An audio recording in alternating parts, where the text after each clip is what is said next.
rahayu saku dumadi. Hari ini kita ketemu dengan Kang Dalang. Ketemu meneh. Salaman sih. Ben koyo ora wedi corona. Oh, monggo sih guys. Wis guys semprotan tapi. Jadi ngene Kang. Kalau jaranan sendiri menurut Kang Dalang gimana? Jaranan adalah sebuah tuntunan, sebuah ritual sakral yang dibalut dalam bentuk tontonan. Nah, ini yang menjadi PR kita, keluh kesah saya termasuknya adalah euforia, di mana jaranan sekarang banyak digemari, tapi tidak bisa menjaga seni tradisinya. Esensi dari jaranan itu sendiri apa? Pakemnya hilang gitu ya? Tujuan dari jaranan itu sendiri tadi hilang. Apa tujuan jaranan? Jaranan adalah sebuah tontonan di mana di situ ada ritual, ada sesaji. Sesaji itu bukan, kita tidak membicarakan masalah agama, ini adat budaya ya. Sesaji menurut orang Jawa dulu adalah bentuk simbol daur hidup manusia, mulai manusia hamil, ditingkepi dan sebagainya, sampai manusia mati, sampai sewune diselamati. Itu adalah simbol untuk daur hidup manusia. Kedua adalah sebagai alat sedekah atau memberi kepada sesama, enek berkat, ini kan termasuk kita memberikan sesuatu termasuk pada alam juga ya. Terus sebagai simbol dari sebuah pengharapan. Lain apem, kalau ada apem jelas ini selamatannya mbah itu yang sudah meninggal. Kalau ada jenang rocot, terus iwal-iwal dan jelas ini untuk si akan bayi ini. Itu adalah doa yang diwujudkan dalam bentuk simbol. Kristalisasi doa. Lah, itu ada jaranan itu ada sesajinya. Ada mantra dari sang dalang atau gambuhnya yang memimpin sebuah ritual tadi. Ada laras dari gamelan. Ada penari yang menyatukan wiraga, wirama, wirasanya, meditasi gerak dia. Nah, semisal. Berarti yang menari jaranan itu sebenarnya kalau zaman dulu bukan orang sembarangan. Bukan orang sembarangan. Itu adalah santri-santri dari si gambuh. Sisia-sisia atau murid dari sang gambuh untuk melakukan sebuah ritual. Dibalut dalam bentuk sebuah tontonan juga, hiburan rakyat. Nah, jadi ini adalah sebuah ritual bentuk pengharapan. Mungkin yang punya kerso atau gawe ini punya hajatan nikahan, katakanlah nikahan. Nah, nikahan adakan jaranan, ada sesaji, ada doa, ada iringan laras untuk melaraskan semuanya ini, ada tarian. Di situ tariannya juga tarian sakral juga. Terus kemudian kenapa jaranan dia ada kesurupan? Kan gitu tuh, yang kita pakai ini. Kenapa ada kesurupan? Ini adalah sebuah proses komunikasi di mana dimensi gelombang lain itu masuk kepada orang yang trans. Ketika dia menyatukan wiraga, wirama, wirasanya tadi, gerak, irama, laras, gamelan dengan rasanya, sehingga dia masuk ke gelombang frekuensinya tadi, bisa menyampaikan sesuatu kepada kalayak orang ramai melalui si gambuh tadi. Nah, mbok menawa atau mungkin yang punya gawe tadi punya saudara yang sudah mati kecelakaan atau mati tidak sempurna, dia terjebak di dimensi yang sama dengan kita tapi dia nggak punya raga, mau komunikasi dengan siapa? Dengan cara inilah si orang ini tadi yang penasaran mau komunikasikan, aku punya hutang di sana, kasihan dia masih terikat ke dunia dengan bisa sempurna, kalau bisa sempurna. Ninggal nih dunia ini masih belum sempurna, masih belum bisa lepas. Nah, disitulah sang gambuh memberitahu gini, memberikan kesadaran roh, kesadaran atman atau kesadaran nyawa bahwa kamu sekarang posisinya bukan di sini, padang modalanmu, ini tak kasih doa, ini tak kasih doa pengharapan agar kamu bisa sampurno, jati-jati ini sampurno. Nah, itu yang penasaran. Ada juga leluhur keluarga yang mungkin teragang bayinya, atau ada las itu ya. Mungkin ada juga leluhurnya yang ulah pati. Ulah pati itu orang yang belum waktunya meninggal dia bunuh diri. Untuk bunuh diri itu waktunya mati karo karepe dhewe gitu. Itu nggak boleh menurut. Karena bebannya dia akhirnya bunuh diri. Akhirnya ikatan keduniawan dalam sukma atau pikirannya kan masih mengikat dunia. Ada di dunia. Lah, disitulah disampurnakan. Lah, leluhur yang sudah hebat, leluhur kan banyak. Nggak hanya yang penasaran, tapi ada juga leluhur kita yang mungkin hebat. Disitulah yang punya gawe disambat nih. dimintakan dimohonkan oleh Sang Gambuh kepada Yang Maha Kuasa melalui leluhur-leluhurnya agar diberikan restu, doa restu si anak ini nanti ketika menikah bisa selamat rahayu raharjo sampai kakek ninen seterusnya, ada yang baik seperti itu. Terus Kang Dalang, yang menjadi pertanyaan, berarti ketika orang yang mempunyai hajat ya kan, nanggap jaranan istilahnya, terus nanti yang merasuki si para penari itu berarti dari leluhurnya orang yang punya hajat ya? Bisa juga seperti itu, karena yang punya hajat seperti itu tergantung doa dari Sang Gambuh atau Sang Dalang gue lakon apa ini. Mungkin juga leluhur mana yang kerso rawuh itu ketika diundang, mungkin kerso rawuh mau menghadiri leluhur dari Danyang Desa memberikan sebuah petua atau apa itu. Tapi tetap melalui tarian ya? Iya, dalam tarian inilah proses jantung akan berdetak karena penyelarasan. Akhirnya oksigen yang masuk ke dalam otak membuat gelombang otak ini tidak seperti normal pada umumnya. Akhirnya bisa match dengan frekuensi gelombang yang lain. Inilah yang dipakai metodenya seperti orang menulis dalam lakon babat-babat dahulu. Jadi dalang ini mengundang sukmo atau energi alam tadi untuk menceritakan sejarah dahulu dan biar babat Kediri seperti ini. Itu kalau anak kan memanggil itu dimediumisasi ke dalam. Nah, dalam pagelaran jaranan seperti itu, ketika yang punya hajat ini adalah perorangan, maka dikhususkan untuk kerahayuan yang punya hajatan.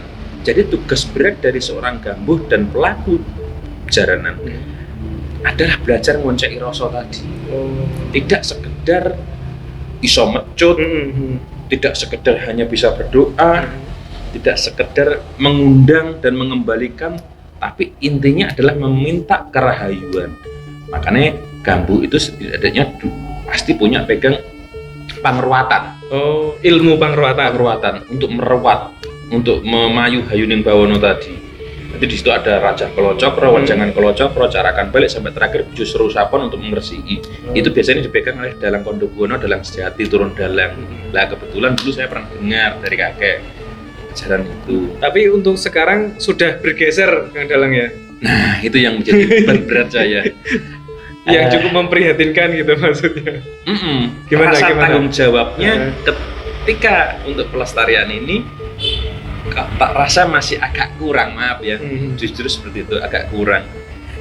Begitu banyaknya yang suka ikut melestarikan tapi tanpa diimbangi pengetahuan tentang apa sih jaranan, bahwa aku ini ikut jaranan adalah untuk belajar ngemong rasa, aku belajar mendekatkan diri dengan leluhur, mempelajari filosofi kehidupan.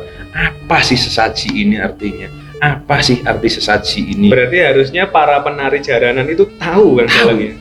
Apalagi gambuh wajib harus tahu. Karena gambuh itu memegang peranan atau memegang kendali dari sebuah tuntunan atau upacara atau pentasan ini tadi. Berarti gambuh itu adalah seorang dalang saat dalang. Itu tadi. Nah, gambuh ini biasanya ada gambuh sepuh, gambuh anom. Nah, gambuh sepuh memimpin sebuah doa, kemudian dilanjutkan yang menjaga ini adalah sisya-sisyanya atau gambuh hanomnya yang nyantrik di gambuh sepuh. Berarti agar frekuensinya tidak berbenturan dengan yang lain-lain atau yang jahat-jahat, agar gimana ya, dipageri gitu istilahnya. Betul sekali. Makanya ketika mau upacara atau mau jaranan pementasan pasti gambuh ini akan suguh mengaturkan doa dulu, amit-amit jawab dulu, biasanya begitu. Ini ada hajatan dari keluarganya Bapak Tejo ibaratnya, terus menikahkan anaknya, mudah-mudahan diberikan kerahayuan, leluhurnya diberikan kesempurnaan, karena ini nanti kembalinya kepada konsep cakra manggilingan.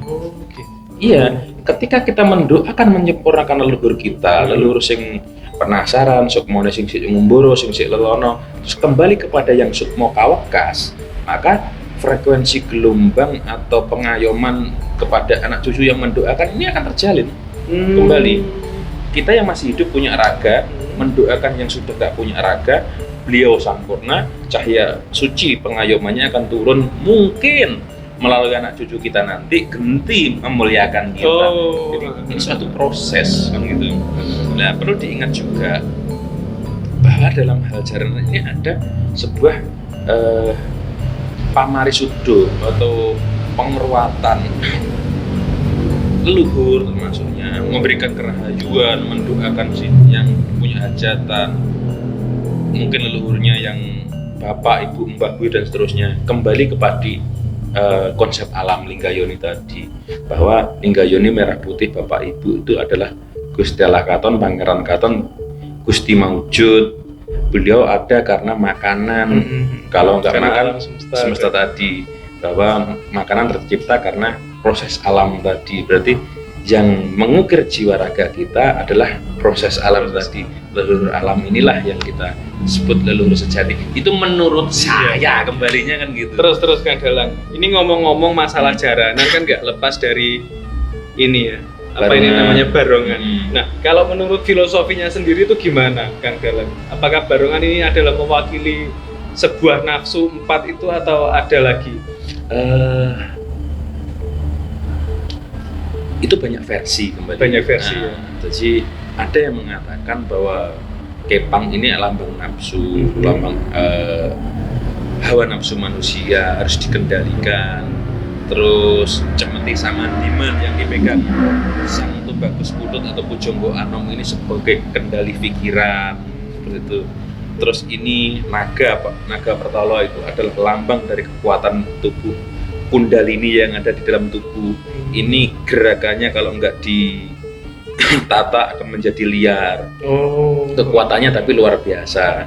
Ada versi lain mengatakan bahwa Singo Barong itu adalah suatu ilmu di mana dia bertriwikrama menjadi Singo Barong, orang biasa, tapi ketika dia mengeluarkan ilmunya berubah menjadi Singo Barong. Banyak versi. Kalau kita mau mengambil mana yang cocok dengan kita, pelajaran filosofinya mungkin bisa Singo Barong atau naga Pertala lagi menjadi bagian dalam tubuh kita, yaitu Kundalini. Pengendaliannya pakai cemut samantiman. Nah, cemeti samantiman ini kalau dalam bahasa sedulure kita di Murtitomo itu kan ada cemetian kayak gitu.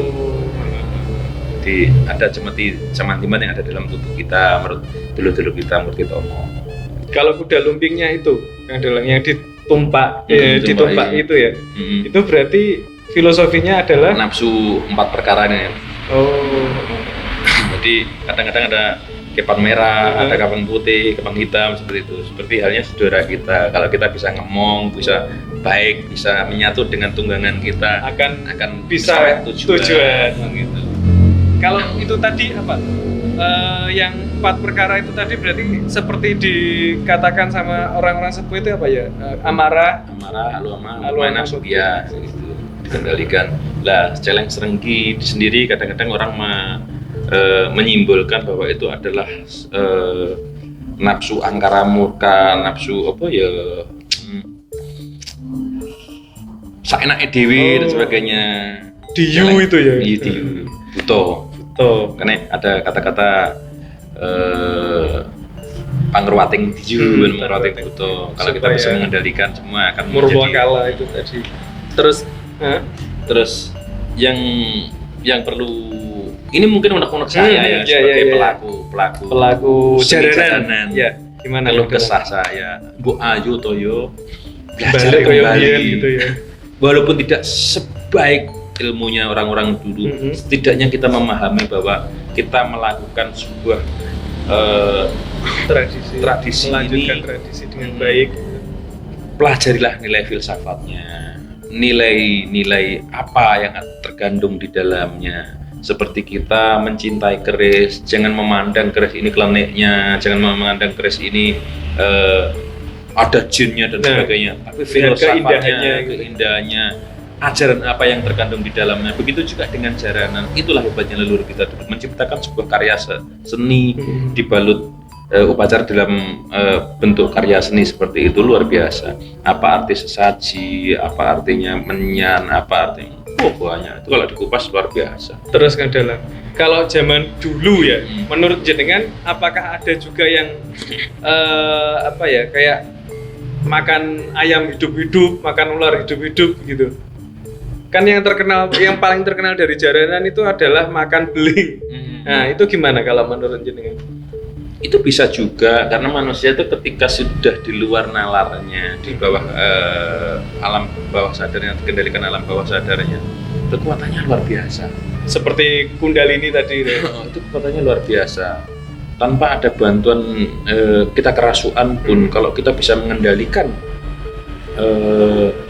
alam bawah sadar kita atau kekuatan kita, bisa kok seperti itu. Oh, berarti seperti yang Kalau jenengan makan beling dan sebagainya itu bisa dipelajari tanpa kita trik ya, bisa.